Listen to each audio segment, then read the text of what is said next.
Item number SCP-939. Object Class Keter. Special Containment Procedures SCP-939-1-3-19-53-89-96-98-99 and -109 are kept in Cell 1163-Alpha or 1163-Bravo, 10 meter by 10 meter by 3 meter containment chambers with an armed biocontainment area 14. Both cells are environmentally regulated and negatively pressurized, with walls constructed of reinforced concrete. Access to these cells is regulated by an outer decontamination chamber and inner gas-tight steel security doors. Observation windows are constructed of laminated ballistic glass 10 centimeters in thickness protected by 100 kV electrified mesh. Humidity is maintained at 100% at a temperature of 16 degrees Celsius. Specimens are monitored at all times via infrared cameras. Level 4 authorization is required to access SCP-939, their containment areas, or the observation chambers. SCP-939-101 is dismembered and stored in cryogenic preservation tanks 939-101 Alpha to 939-101 Mike within Bioresearch Area 12. Access to SCP-939-101 requires authorization by 2 Clearance Level 3 personnel, one of which must be present for all research and testing. The contents of only one 939-101 tank may be accessed at any given time. Core temperature of SCP-939-101 tissues must be monitored while removed from cryogenic preservation. Should core temperature exceed 10 degrees Celsius, tissues are to be returned to their corresponding tank and all testing suspended for a period of 72 hours. Barring core temperatures exceeding 10 degrees Celsius, research of SCP-939-101 tissues may continue as long as its ramblings and pleas for release may be tolerated. Containment cells should be cleaned biweekly. While this takes place, SCP-939 specimens will be transferred to the adjacent cell. During this time, the cell's door and observation window must be inspected for damage and repaired or replaced accordingly. Heavy sedation of all SCP-939 is required before any interaction, including transfer between cells and experimentation, may take place. See document number 939 Tango Echo 4 for transfer and experimentation protocol. Level C hazmat gear is to be worn by personnel during interactions with SCP-939 specimens and in any areas which SCP-939 have been known to inhabit. Afterward, standard decontamination procedures are to be observed by all personnel involved to ensure no secondary spread of amnestic agents occur. Following incident Alpha Bravo Charlie Alpha 14-939-3, all non-Class D personnel interacting with SCP-939 for any length of time are required to wear 2 waterproof electronic pulse monitors for the duration of such interaction. These pulse monitors will transmit to a wireless monitoring system independent of a facility's main power grid with at least one backup power system on standby. Should both an individual's pulse monitors flatline or otherwise malfunction, the wearer will be presumed dead. Personnel instructed to disregard all the wearer's subsequent vocalizations and a breach of containment declared automatically. Security personnel responding to such a breach are likewise required to wear these pulse monitors. Additionally, all live SCP-939 must be implanted with subdermal tracking devices upon capture. Description: SCP-939 are endothermic, pack-based predators which display atrophy of various systems similar to troglodytic organisms. The skins of SCP-939 are highly permeable to moisture and translucent red, owing to a compound chemically similar to hemoglobin. SCP-939 averages 2.2 meters tall standing upright and weigh an average of 250 kilograms. The weight is highly variable. Each of their 4 limbs end in 3-fingered claws with a 4th opposable digit, and are covered in setae which considerably augment climbing ability. Their heads are elongated, devoid of any vestigial eyes or eye sockets, and contain no brain casing. The jaws of SCP-939 are lined with red, faintly luminescent fang-like teeth, similar to those belonging to specimens of the genus up to 6 centimeters in length, and encircled by heat-sensitive pit organisms. Eye spots sensitive to light and dark run the length of their spined dorsal ridges. These spines may be up to 16 centimeters long and are believed to be sensitive to changes in air pressure and flow.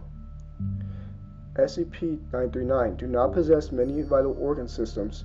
Central and peripheral nervous systems, circulatory systems, and digestive tract are all absent. SCP-939's respiratory system is atrophied and serves no apparent purpose beyond spreading AMN-C227. See below. 939 have no apparent physiological need to feed nor any way to digest consumed tissue. Ingested material typically accumulates in the respiratory system of SCP-939 and is regurgitated once the amount is sufficient to markedly inhibit its function. Despite the absence of many vital organ systems, SCP-939 are capable of bearing live young.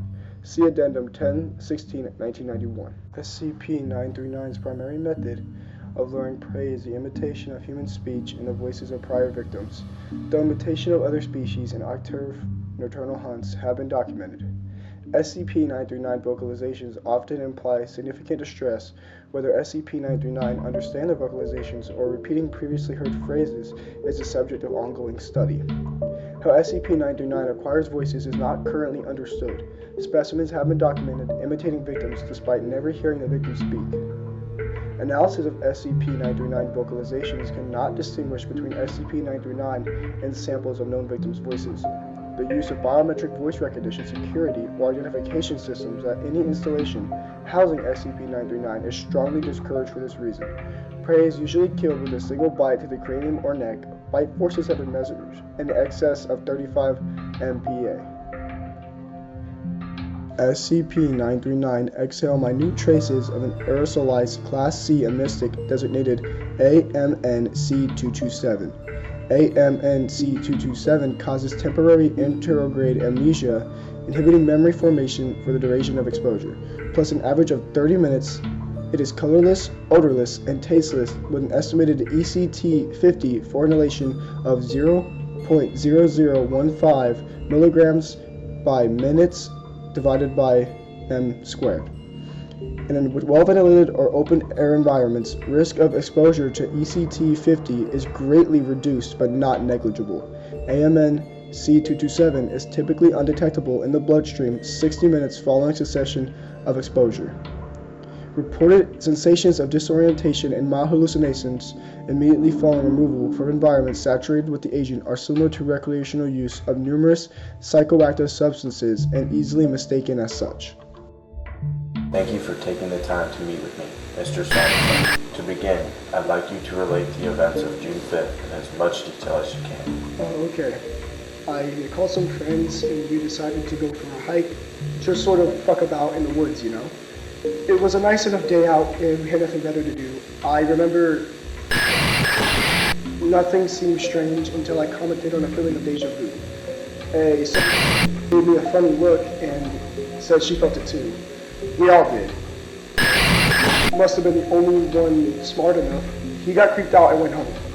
The rest of us were curious and decided to look into it.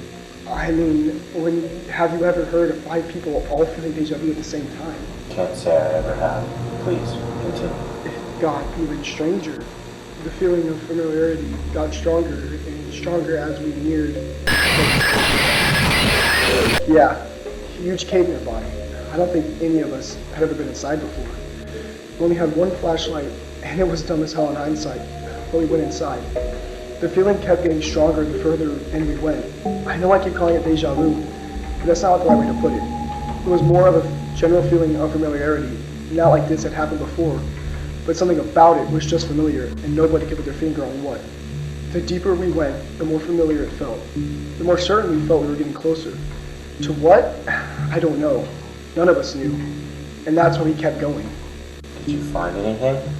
No. Well, I don't know. I remember saying something about it getting late, that we should turn back. I don't remember anything after that until I... If you need to take a moment, that's fine. I don't remember a fucking thing until sitting on the side of the highway. It was dark out. An officer was asking questions, telling me to stay calm until the ambulance arrived. I was all cut up, screaming out red, begging the officer to let me go. Oh, I had to get away. Away from what? The red. What was red? I don't remember. What about your friends? They weren't with me. they think I did it. Well, listen to me. Say I was high on something that I was coming down off a bad acid trip. Said I kept screaming at the ambulance, flashing lights that they were going to get me. I don't remember that, but it makes me feel uneasy now. My team is ill prepared to investigate further. We'll be returning to Southern California to report our findings. A minimal cover-up should be necessary depending on what's found, at least for this particular incident. To this end, I suggest Mr. is strongly implicated in his friend's disappearances. Following his conviction, he could be recruited from the prison system as clearance level 0 janitorial staff and transferred to whatever installation can use him.